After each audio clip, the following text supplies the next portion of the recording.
También que el cáncer en realidad es una amplia gama de patologías que tienen en común, sí, la presencia de células malignas y sí, la aparición de un abultamiento o tumor. Es una enfermedad que se conoce desde la antigüedad. Ya había descripciones de esto en los textos griegos y se referían al cáncer como el cáncer, un cangrejo, un abultamiento, una masa dura donde había una gran cantidad de vasos sanguíneos anormales, por cierto. Bien, entre las causas principales de cáncer de mama en México, perdón, de cáncer en general en México, tanto en hombres como mujeres, tenemos que las 5 principales causas de cáncer pues son cáncer de mama, cáncer de próstata, cáncer colorectal, cáncer de tiroides, cáncer de estómago. Básicamente, tan solo en 2020, y de acuerdo a la información que se encuentra en la plataforma Globocan, que pertenece a la Organización Mundial de la Salud, y donde participan todos los países aportando los números, sus estadísticas respecto a este tipo de patología, se reportan aproximadamente unos 14.900 casos diagnosticados en México tan solo el año pasado. Es el segundo cáncer más frecuente en hombres y el tercero más frecuente en mujeres. Respecto a la mortalidad, según estos datos, representaría el sexto cáncer con mayores muertes provocadas tan solo en 2020 aquí en México, alrededor de unas 6.250 muertes aproximadamente. Esto no quiere decir que la mitad de los pacientes que fueron diagnosticados, que fueron alrededor de 14.900, bueno, más de 6.000 murieron, ¿no? Simplemente se refiere a que de todos los pacientes, vamos, entre los que fueron diagnosticados el año pasado y los que ya habían sido diagnosticados en años previos y que vivían de algún modo con la enfermedad, bueno, 6.000 muertes fueron las que causó cáncer de colon tan solo en 2020 en México. Insisto, estos números son solamente de México y ahí están, los puede consultar cualquier persona en la plataforma de la Organización Mundial de la Salud. Bien, ¿cuáles son las causas del cáncer de colon? Se considera que el cáncer en general tiene un trasfondo genético. La misma información genética que dijo qué tono de ojos, qué tipo de cabello, qué color de piel, qué grupo sanguíneo, es la misma información, qué grupo sanguíneo desarrolla cada persona, es la misma información que nos puede hacer o más resistentes a algunas enfermedades o más susceptibles al desarrollo de otras. Eso significa que, insisto, el cáncer en general tiene un trasfondo genético. Sin embargo, hay que dejar bien claro que no todos los cánceres son estrictamente de origen genético. De hecho, se considera que hasta un 85% de todos los cánceres tienen que ver con un origen multifactorial. Eso se refiere a que sí, existe una predisposición en algunas personas a desarrollar tumores. En el ejemplo o en la patología que nos tiene el día de hoy aquí, pues serían los tumores del colon. Sin embargo, insisto, hasta un 85% de los casos se consideran del cáncer llamado esporádico, es decir, que existe ahí esa predisposición genética. Sin embargo, hay otros factores que influyen. La dieta, una dieta alta en proteína y grasa de origen animal, baja en fibra, el sobrepeso, la falta de ejercicio, consumos o hábitos de consumo como el tabaquismo, el alcoholismo, finalmente influyen a que una persona con riesgo promedio, es decir, que no tiene antecedentes familiares de cáncer de colon y recto, que incremente el riesgo de que lo desarrolle. También existe un aproximadamente 10 a 15% de todos los casos, que eso sí, son estrictamente de origen genético. Eso significa que no importa qué otros factores puedan existir, no importa tampoco si la persona lleva una vida sana, tiene una buena alimentación, evita los excesos de grasa y proteína animal, el riesgo está allí y es un riesgo alto que tiene que ver básicamente con un problema hereditario estrictamente. Para hablar de un cáncer hereditario, bueno, básicamente lo que hay que hacer es lo que conocemos en medicina como anamnesis, que es regresar a revisar el historial médico familiar. Hay que sospechar que se trate de un cáncer de tipo familiar cuando exista al menos un familiar en línea directa afectado en dos generaciones distintas.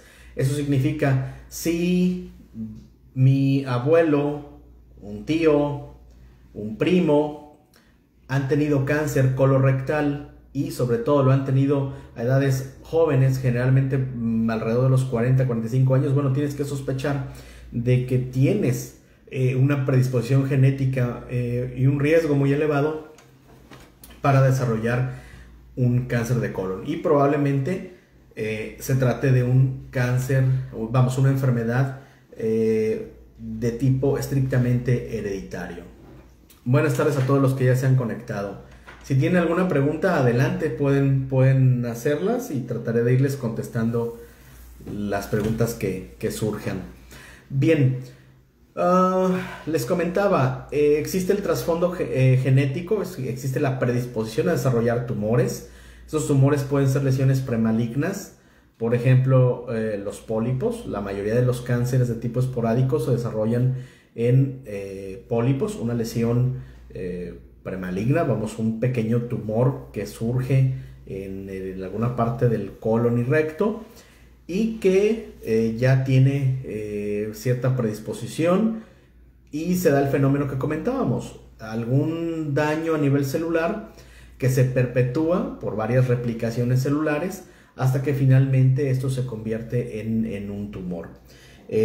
También existen algunas enfermedades de tipo, algunos síndromes, mejor dicho, algunos síndromes de tipo familiar estrictamente, como sería un síndrome de poliposis familiar que tiene una muy alta posibilidad de desarrollar un cáncer. También lo mismo, se sospechaba si tu abuelo, tu papá, algún tío, algún primo se les ha diagnosticado y tratado por un cáncer de colon y recto a edades tempranas, bueno, seguramente esta persona tiene un riesgo elevado de desarrollar un cáncer colorectal.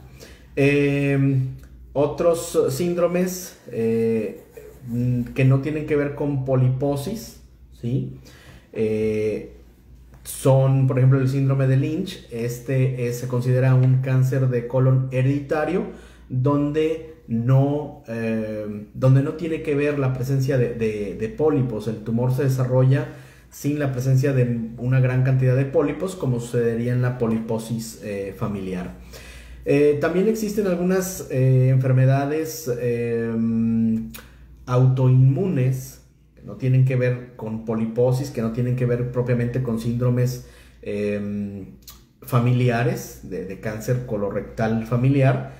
Por ejemplo, la colitis ulcerativa crónica inespecífica es una enfermedad autoinmune poco frecuente, pero en la que finalmente sucede que hay inflamación, hay ulceración de la mucosa de manera repetida.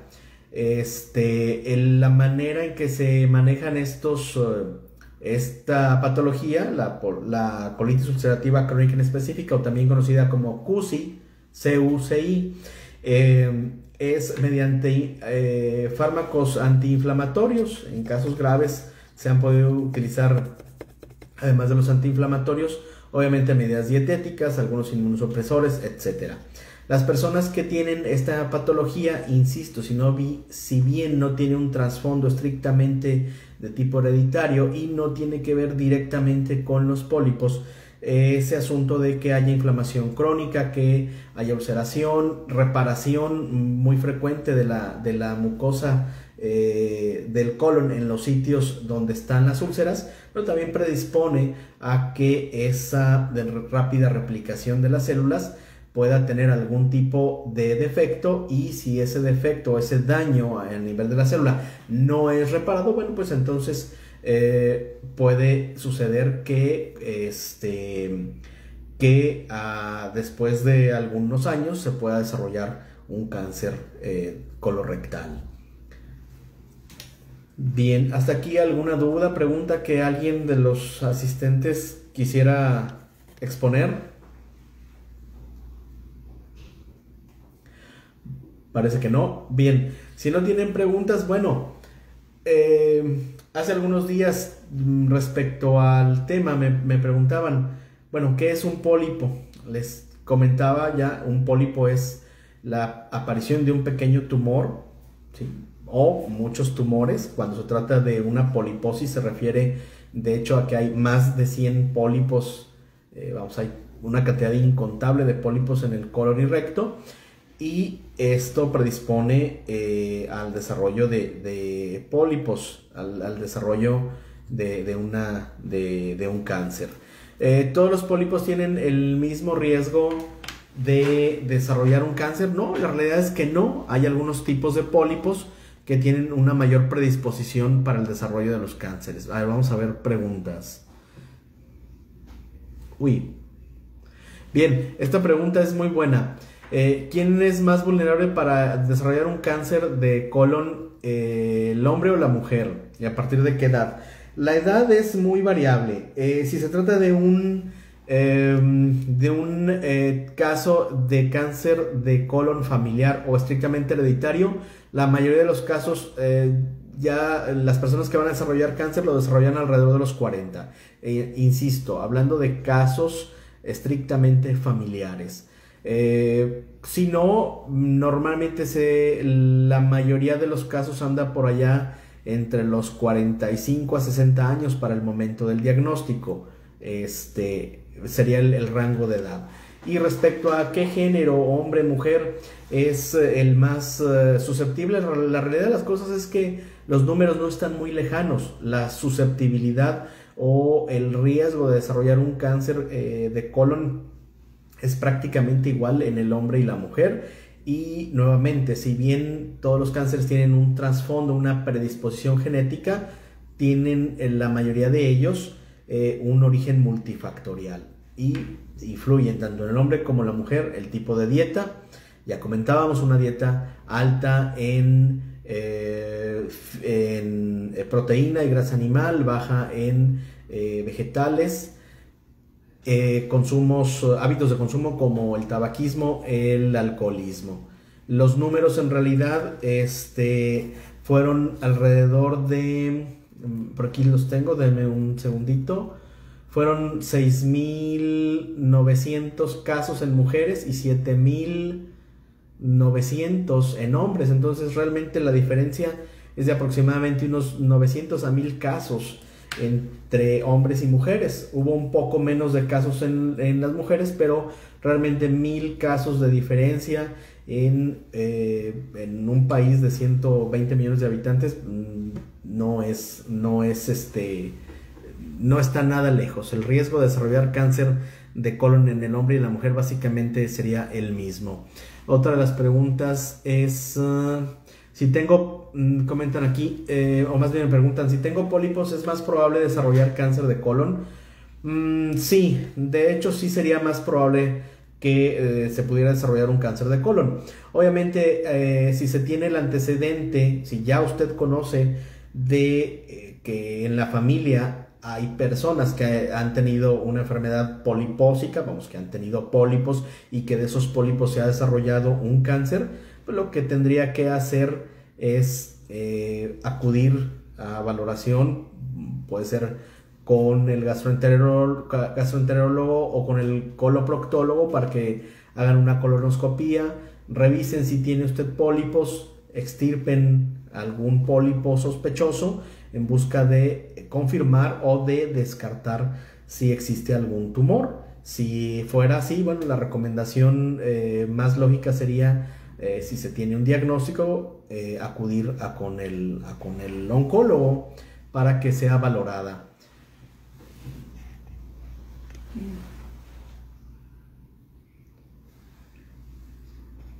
Bien, me preguntan si la colitis podría desarrollar un cáncer.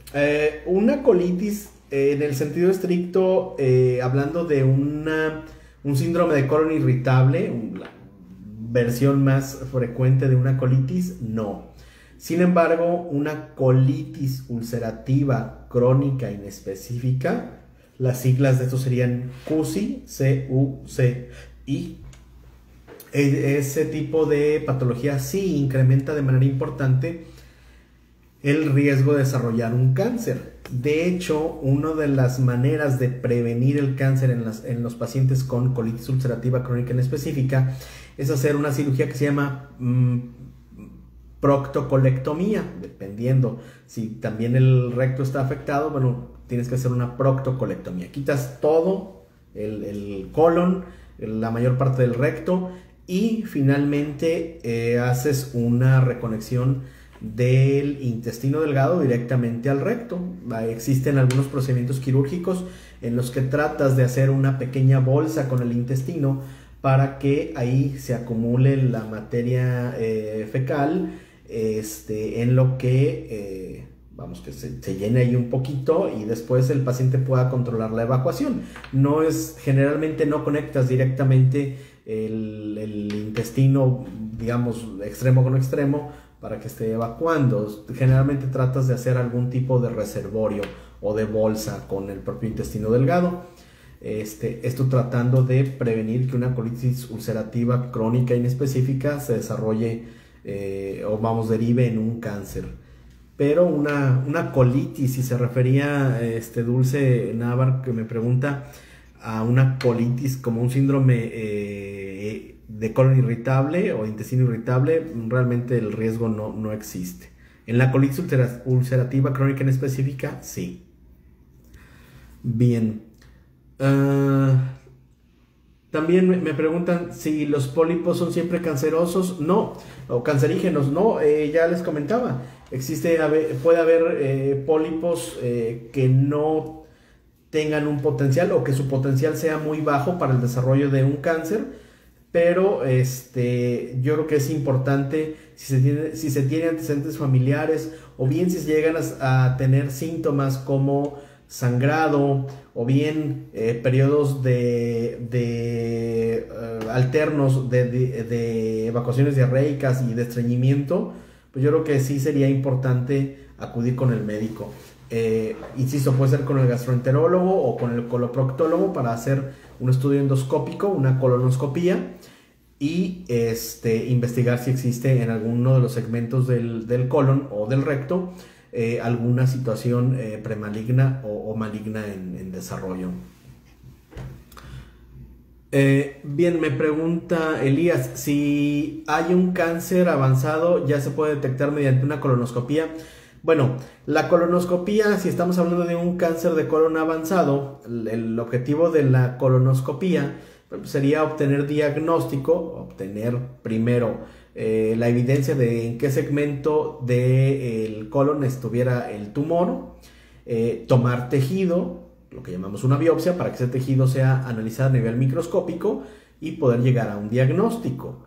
Ya ahí puede ser que la colonoscopía no sea para detectar el cáncer. Insisto en lo que me pregunta Elías sobre si hay un cáncer avanzado. Probablemente ya en un cáncer avanzado, insisto, no sea útil para detectarlo, porque si estamos hablando de un cáncer avanzado, estamos hablando de un cáncer que probablemente ya provocó obstrucción o sangrado, o bien lo que tenemos son las manifestaciones a distancia. Un paciente quizá con problemas respiratorios porque hay múltiples metástasis a nivel pulmonar, o bien con alteraciones de la función del hígado porque hay metástasis a nivel hepático. Y ya nuevamente la colonoscopia no sería en ese sentido estricto para detectar, sino para diagnosticar qué es lo que está sucediendo.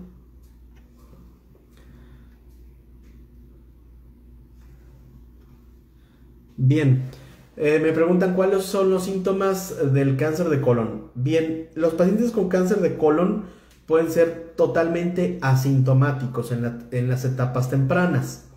Pudiera ser que el primer síntoma sea un sangrado a nivel de la materia fecal, pero un sangrado intestinal, pues, pero que sea indetectable a simple vista, que se tengan que hacer algunas pruebas de laboratorio para detectarlo. Ya cuando existe algún tipo de síntomas es porque la enfermedad está al menos de manera localmente avanzada. Me refiero a que los tumores, lo más frecuente es que comiencen a disminuir la luz del intestino, comiencen a crecer. La mayoría de ellos es de manera concéntrica, forman un anillo, el intestino se empieza a engrosar y eso hace que la luz intestinal comience a obstruirse. Entonces el paciente puede tener desde molestias de tránsito intestinal, insisto, alternar periodos de estreñimiento o de diarrea, puede haber ya un sangrado macroscópico, es decir, algo que podamos ver a simple vista, puede haber pérdida de peso, falta de apetito, fatiga, síntomas clínicos de anemia como un paciente pálido, con la presión baja, taquicárdico, puede haber dolor de tipo cólico, o bien en casos severos, si hay metástasis, les comentaba hace un par de minutos, pues la evidencia de las metástasis, problemas respiratorios porque hay metástasis, o bien problemas hepáticos a consecuencia de una falla hepática por los tumores. O en los casos más serios, que el paciente desarrolle una obstrucción intestinal, que básicamente el tránsito intestinal se detenga porque el tumor, la luz del intestino terminó por cerrarla, entonces pues ahí hay una compuerta, hay un tapón, no puede transitar el intestino. El paciente cursaría con una oclusión intestinal que se manifestaría por distensión del abdomen, dolor, náusea, vómito incontrolables, no tolerar la vía oral y la evidencia más típica, no hay evacuación, ¿sí? O bien también puede manifestarse mediante una perforación, datos de una peritonitis generalizada, que serían ya situaciones muy serias. Un sangrado masivo del tubo digestivo a nivel del tumor también es una de las manifestaciones, insisto, ya en una situación avanzada.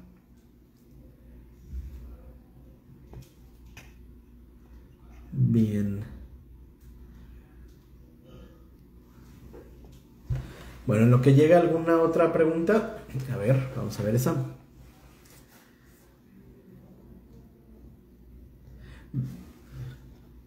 Ok, entonces recomienda para la prevención del cáncer de colon realizar una colonoscopia a los 40 años. Sí, yo creo que es muy importante que todas las personas a partir de los 40 años nos realicemos estudios de detección temprana, no solo de cáncer de colon, sino de otros tipos de cánceres. Obviamente es muy importante los antecedentes familiares. Recuerden, tienen que ser siempre en línea directa, ¿sí? No es que mi vecino, no es que mi compadre, a menos que tu compadre sea tu primo, pues tiene una relación directa, pero siempre tienen que ser padres, abuelos, padres, tíos, hermanos o hijos. Esa es la relación directa.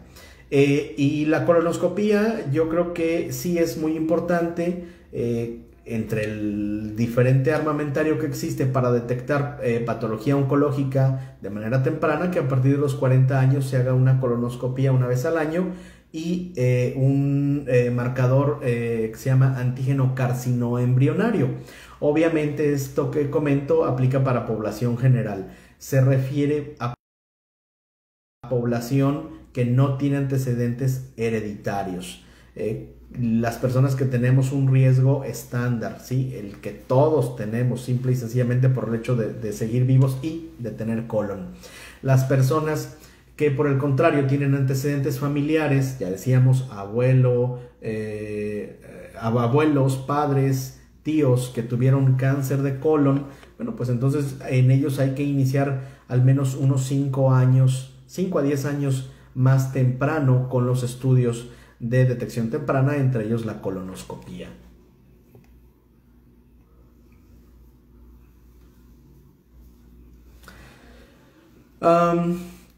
Bien, ¿cómo se diagnostica el cáncer de colon? En primer lugar, lo sospechas por los síntomas, por los antecedentes médicos, por los antecedentes familiares. Una persona que llega aquí al centro oncológico, por ejemplo, y te comenta que tiene pérdida de peso, que se siente débil, y tú lo ves pálido, ves sus exámenes que trae anemia, que a lo mejor se tocó una bola en alguna parte de su abdomen, algún abultamiento, algún crecimiento, o que te comenta que ha tenido sangrado rectal y que el sangrado ha sido crónico, que ha sido muy leve pero persistente, o bien sangrados intermitentes, personas que te dicen que han alternado periodos de estreñimiento y diarrea más sangrado, o bien personas en los que la evacuación se ha ido haciendo delgada hasta llegar a ser como tallarines y manchada de sangre. Bueno, pues tienes que sospechar. Otro síntoma pudiera ser un paciente que tiene tumor muy cerca del ano, que tiene sensación de que hay algo ahí ocupando, sensación de cuerpo extraño, además puede haber dolor, tienes que sospechar. Lo que tienes que hacer además de sospechar, pues obviamente es hacer una exploración física completa en la que se incluya, además de la revisión de todas las áreas donde puede haber ganglios como cuello, axilas, ingles, revisar y tocar obviamente el abdomen, hacer un tacto rectal. Muchas de las ocasiones el tumor a nivel de colon y recto pues está básicamente al alcance del dedo del explorador. Obviamente ahí, dependiendo de lo que encuentres, tendrás que solicitar primero que nada una colonoscopía en busca de encontrar si existe alguna estenosis, algún sitio donde la luz del intestino esté disminuida, donde esté estrecho a consecuencia de un tumor, o bien que haya zonas ulceradas, o bien que haya pólipos y que se puedan tomar muestras de tejido, biopsias.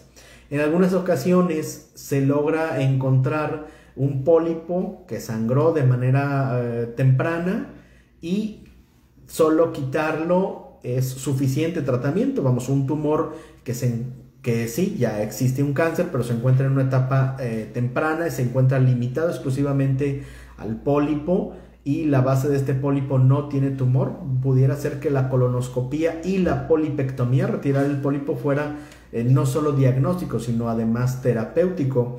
Yo tengo en común con el doctor Francisco Ríos, coloproctólogo, un caso de una paciente que fue sometida a una colonoscopía y en el tercio medio, si mal no recuerdo, de recto, le hicieron la polipectomía. Era un tumor in situ, era un tumor que sí, ya era un cáncer, pero no era un cáncer invasor. Y la paciente pues básicamente está en vigilancia y hasta el momento no tenemos evidencia de que se haya reactivado la enfermedad. Como era un tumor in situ, pues no tuvo que recibir ni quimio, ni radio, ni siquiera era una cirugía formal. Insisto, la sola polipectomía fue suficiente hasta el momento y esperemos que así continúe. Bien. En lo que sigue, en lo que llega alguna otra pregunta, podríamos pasar a lo que es el tratamiento. Bueno, el tratamiento, la base del tratamiento del cáncer de colon y recto, pues es la cirugía. Obviamente, así como los síntomas dependen de la zona donde se encuentra el tumor y de qué tan avanzado esté, pues también el tratamiento dependerá de el segmento donde se encuentra el tumor y de qué tan avanzado esté. Casi por regla general, el tratamiento fundamental o el tratamiento base del cáncer de colon, pues es la resección quirúrgica. Es decir, hay que llevar al paciente a una cirugía y en esa cirugía habrá que retirar el segmento de colon que se encuentra afectado. Bueno, si es un tumor en el lado derecho del colon, pues hay que quitar la parte derecha del colon y reconectar el intestino delgado al intestino grueso. Idealmente se puede hacer todo en la misma cirugía para que no solo se quite el tumor, sino que además se restituya el flujo natural del tubo digestivo y que el paciente en pocos días esté comiendo nuevamente normal y evacuando de manera normal.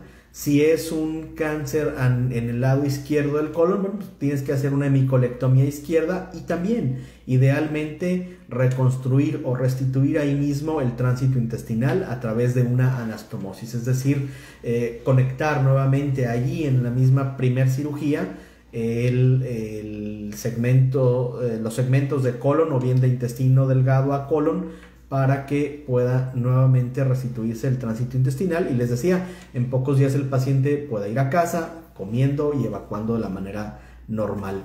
Los casos de cáncer de recto son distintos. Allí, dependiendo de la altura a la que se encuentre, el recto lo dividimos en 3/3. Si el tumor se encuentra habitualmente en los 2/3 superiores y dependiendo del tamaño del tumor, y de si está libre, si se puede movilizar, prefieres ir primero a quitarlo y posteriormente se verán qué tratamientos complementarios. Si el tumor está muy cerca del esfínter anal, bueno, ahí, insisto, dependerá de la preferencia del paciente, dependerá de las condiciones del paciente y también de cuál sea el contexto clínico para poder determinar si es un paciente que tenga que ir primero a cirugía o por el contrario, que se le tenga que dar primero tratamiento con radiación o quimioterapia para tratar de disminuir el tumor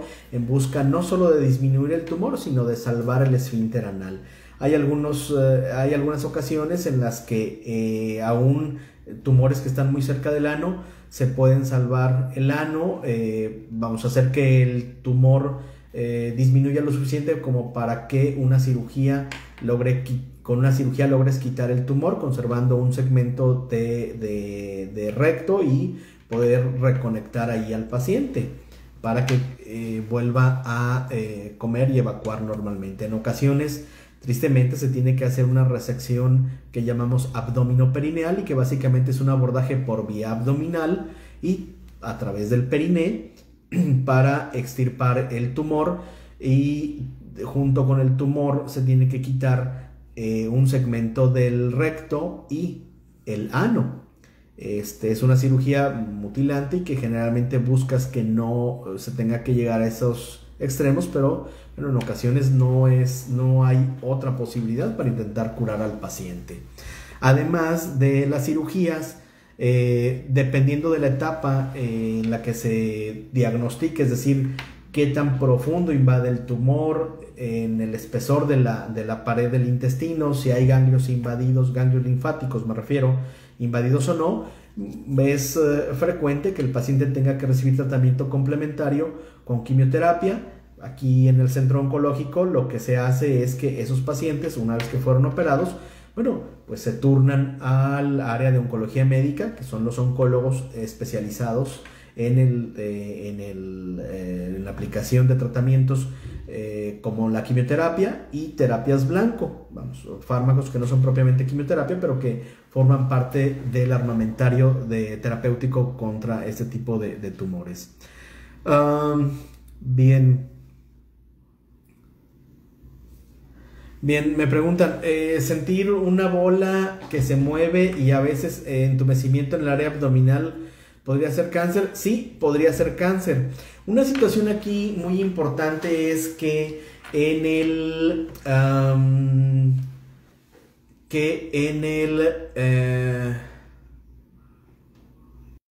aquí es que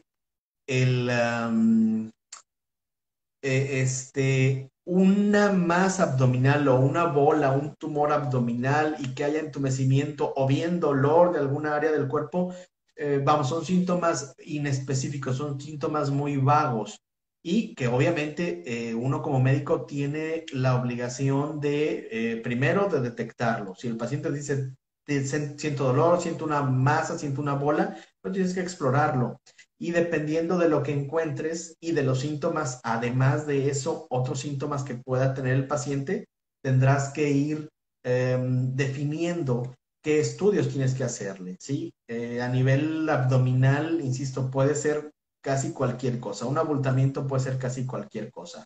Obviamente los más frecuentes son estómago, puede ser colon, intestino delgado.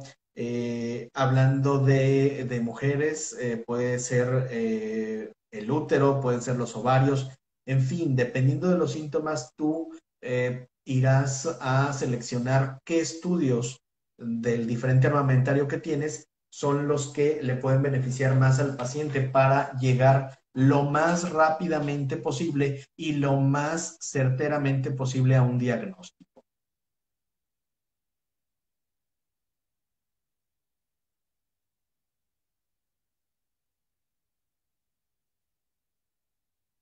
Bien, les comentaba que la base del tratamiento del cáncer de colon y de colon y recto, pues es la cirugía, pero no solo la cirugía. Habrá ocasiones en las que el paciente tiene que recibir ya sea quimioterapia de manera complementaria, hablando de colon, hablando estrictamente del colon, lo que conoceríamos como intestino grueso, pues además de la cirugía, dependiendo de la etapa en que se trate la enfermedad, al paciente se le tiene que dar quimioterapia. La quimioterapia de cáncer de colon, de cáncer de mama, por ser muy frecuentes, vamos, son patologías que se han prestado para que la investigación oncológica haya profundizado de manera muy importante en estas dos patologías y existen diferentes opciones de tratamiento. ¿Sí? Existe tanto opción de tratamiento con quimioterapia por vía oral, la más típica quimioterapia por vía intravenosa, pero eso no es tanto lo importante, la vía de administración, sino en primer lugar que sea administrado por personas, es decir, por especialistas, por oncólogos verdaderamente capacitados para este tipo de tratamientos. Insisto, los oncólogos médicos, ya en algunas otras ocasiones hemos hablado de que los mejores resultados a nivel internacional se dan cuando la persona es tratada, cuando el paciente es tratado por un equipo multidisciplinario. ¿Por qué? Porque a final de cuentas, la oncología es tan amplia que se requiere de tres especialistas distintos. El especialista en oncología quirúrgica da el tratamiento mediante cirugía, extirpar el tumor, que en muchos de los casos es el primer paso que hay que dar. Pero también tiene que participar el oncólogo médico, que son los especialistas en quimioterapia. Y en ocasiones muy especiales, se tiene que dar también radiación a pacientes con cáncer de colon. Situaciones poco frecuentes para cáncer de colon.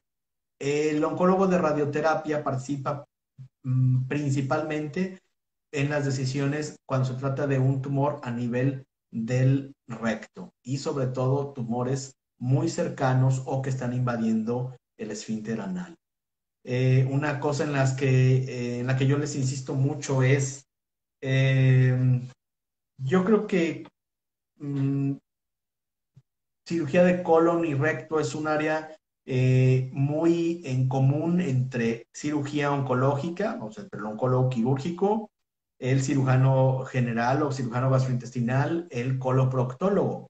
En ese sentido, hay mucha gente que tiene los criterios adecuados para hacer una resección oncológica bien hecha.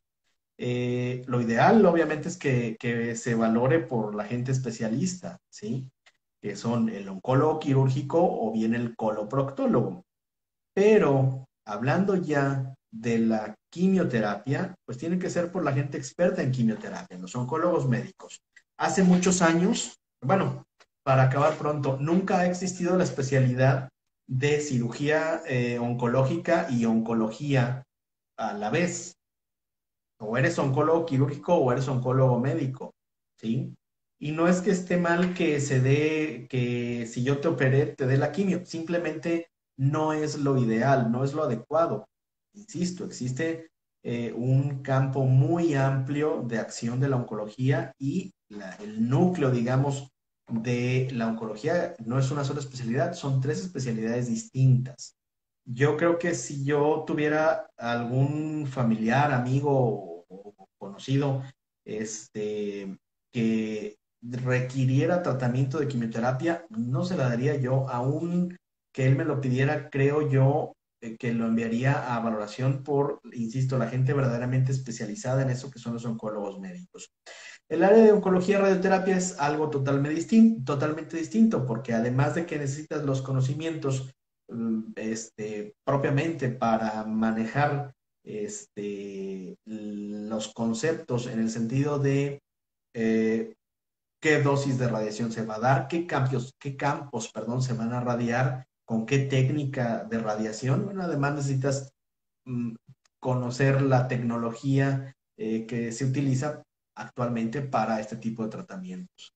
Pero lo mejor, insisto, es, independientemente de dónde o con quién se operen, que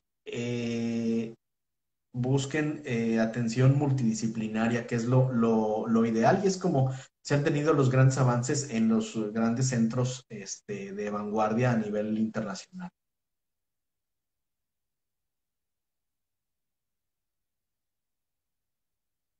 Ok, me preguntan que si, vamos, que se tiene gastritis frecuente y me preocupa un cáncer.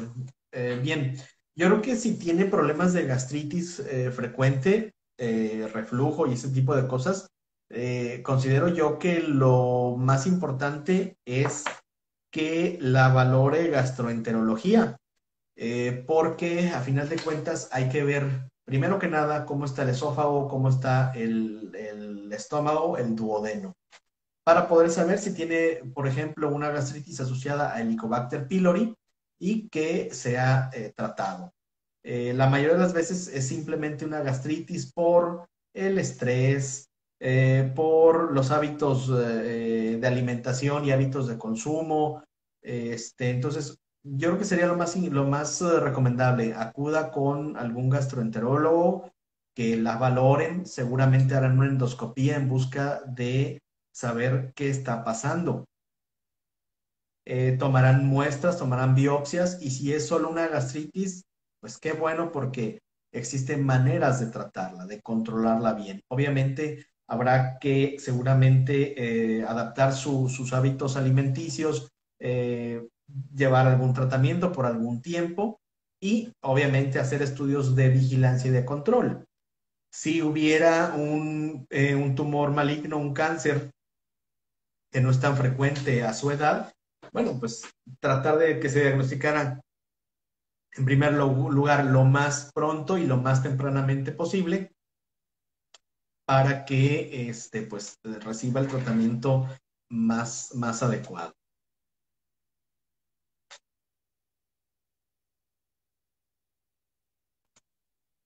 Bien, si alguien tiene alguna otra pregunta, con todo gusto.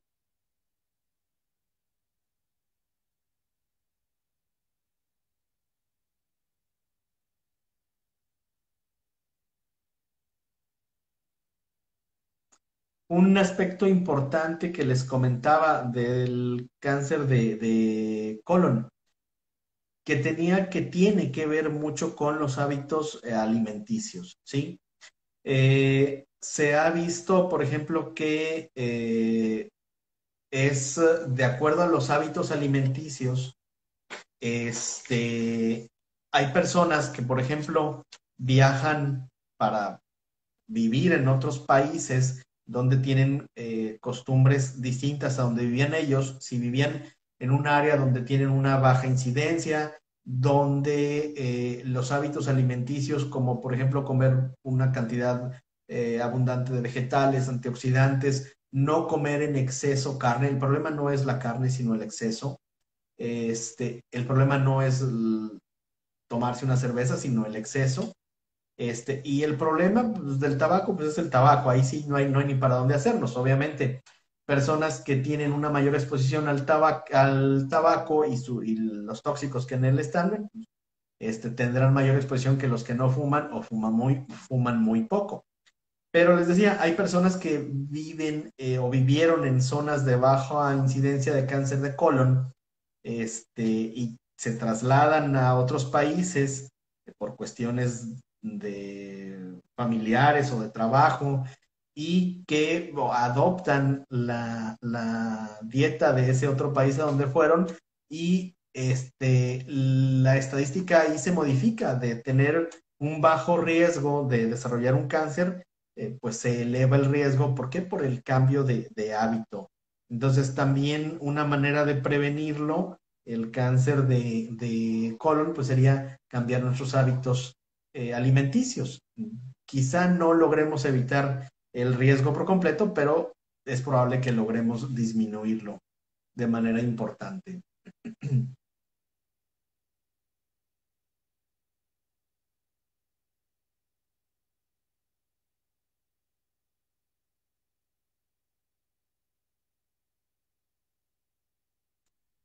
Ujú. Me gustaría saber si alguien más tiene alguna pregunta para tratar de contestarla.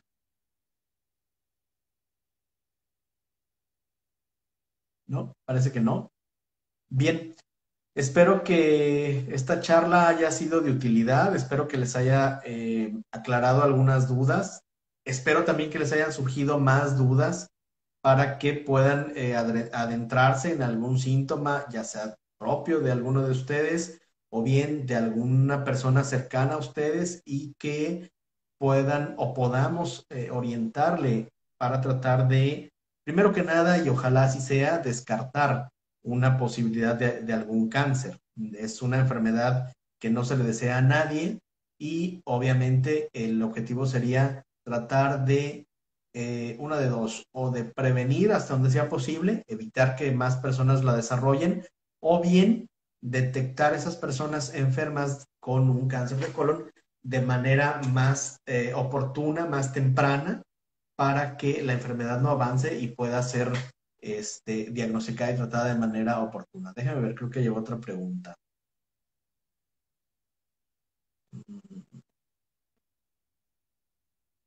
Bien, me preguntan aquí que si el cáncer puede aparecer de repente y sin ningún síntoma. No, el cáncer no aparece de la noche a la mañana, es un proceso largo que dura muchas replicaciones celulares para llegar a que una sola célula se vuelva maligna y a partir de esa, con cada replicación, las siguientes células tengan pues las mismas características de la célula que dio origen, vamos, sean células malignas. Y de esas dos nacerán cuatro células con las mismas características, células malignas. ¿Sí? En cada replicación celular de cada célula surgen dos, es decir, de una van a surgir dos, de dos van a surgir cuatro y de cuatro serán en la siguiente replicación ocho y así. Eso explica el por qué los cánceres crecen rápidamente, ya que alcanzaron un cierto nivel. Sin embargo, insisto, un cáncer no va a surgir de la noche a la mañana, no va a surgir de repente. Es un proceso que lleva muchas replicaciones celulares. La mayoría de las veces, si bien no dan síntomas, o mejor dicho, dan síntomas inespecíficos, leves, que ni siquiera podemos llegar a sospecharlo, pero ya hay ahí algunos síntomas. Lo más recomendable es tratar de estar pendiente a los síntomas y obviamente acudir al médico y estar haciéndonos a partir de los 40 años al menos un chequeo anual pues ahora sí que de todos los sistemas, ¿sí? Eh, Me preguntan si tengo algún síntoma, ¿con qué especialista debo acudir? Si tienes síntomas gastrointestinales, pues creo yo que puede acudir con su médico familiar, con un médico general, y que se le canalice a gastroenterología o a coloproctología, para hacer algunos estudios. Si tiene antecedentes familiares en las personas o en las generaciones que ya hemos comentado, bueno, ahí la sugerencia sería ir directamente con el proctólogo o ir directamente con el oncólogo y ya que el especialista en oncología pues determine qué estudios se tienen que hacer.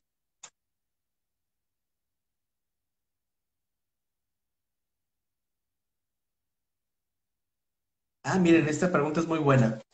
Y es una pregunta bastante recurrente. Entre los mitos y realidades del cáncer existe esta. Si se hace una biopsia para ver si existe un cáncer, ¿hay la posibilidad de que el cáncer se disemine a otros órganos? La realidad es que no. La creencia popular, lo que te dice tu comadre, tu vecina, tu primo, alguien que por ahí escuchó algo, y que no se enteró realmente de cómo funciona el cáncer ni de cómo funciona una biopsia, pues es que te dicen, no, no dejes que te hagan una biopsia, porque si te hacen una biopsia se va a diseminar, vamos, se va a regar por tu cuerpo el cáncer. No, eso no sucede. Una biopsia, en todo caso, es tomar un pequeño fragmento del tumor para que sea analizado microscópicamente y poder llegar a un diagnóstico. Obviamente, habrá casos en los que la enfermedad ya en el momento del diagnóstico está diseminada, ¿sí? Hay personas que son diagnosticadas en el momento en que ya existe diseminación de la enfermedad a otros sitios, hígado, pulmón, generalmente para cáncer de colon. La enfermedad, insisto, hay ocasiones en que ya está diseminada, ya está regada por el cuerpo. No es consecuencia de la biopsia. Obviamente, una vez que se hace una biopsia, el objetivo es proyectar, planear tratamiento y dar tratamiento. No es toma una biopsia y nos quedamos el paciente y yo nada más mirándonos a ver qué sucede. No, el objetivo de la biopsia es eso, llegar a diagnóstico, demostrar que se trata de un tumor maligno y en consecuencia de eso dar el tratamiento que necesita. La biopsia es diagnóstica. Yo creo que ninguno de nosotros nos dejaríamos quitar la mitad del colon porque nos dijeran a lo mejor tienes cáncer. No, primero demuéstreme que hay un cáncer para poderme entonces sí ya someter a una cirugía de ese tipo. La biopsia tiene ese objetivo, llegar a diagnóstico. Y justo después de llegar a diagnóstico hay que dar tratamiento. Si, por ejemplo, y me ha sucedido, hay pacientes a los que les haces un diagnóstico, ejemplo, un tumor de mama, haces un diagnóstico, la biopsia dice que es un cáncer, propones el tratamiento que consideras que se tiene que administrar, pero la paciente no lo acepta, bueno, no la puedes obligar a que acepte o una cirugía o quimio, en fin. En esa situación ya tienes la biopsia, tienes el diagnóstico, pero si el paciente no acepta tratamiento, bueno, pues no lo puedes, insisto, obligar a que reciba tratamiento, pero la enfermedad ahí va a seguir avanzando y se va a diseminar, se va a regar por el cuerpo y no es por la biopsia, es porque la enfermedad así es, va a ir avanzando sin un tratamiento.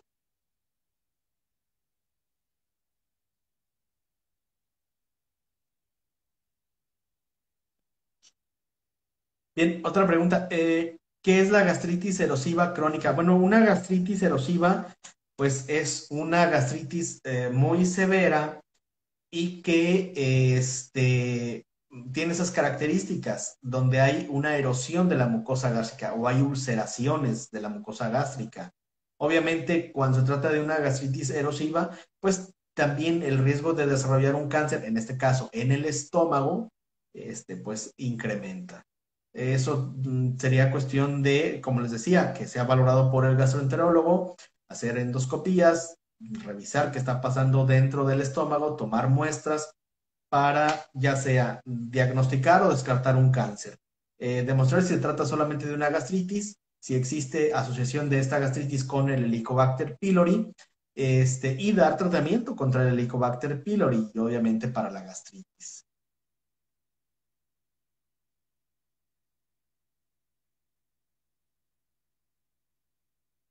Muy bien. Bueno, creo que es lo que habría que comentar de momento. Me gustaría si tienen dudas, preguntas, que lo hagan, que las hagan llegar a las diferentes redes sociales del Centro Oncológico, para poder, pues para poder tratar de darles seguimiento y poderles contestar.